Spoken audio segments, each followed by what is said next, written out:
Kailangan kong ipalam kagad kay Katlo yung tungkol sa nangyari kanina.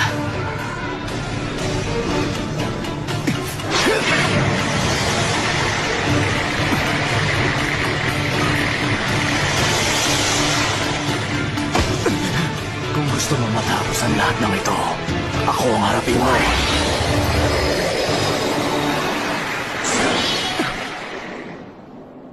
Nakaalis agad siya. Ang bilis niya. Sa susunod, mas bibilisan ko na ang kilos ko.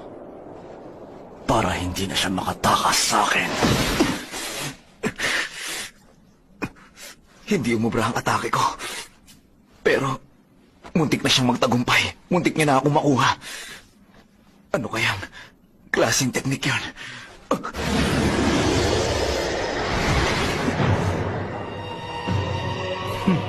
Hindi kita hahayaang makatakas. Gumagamit din siya ng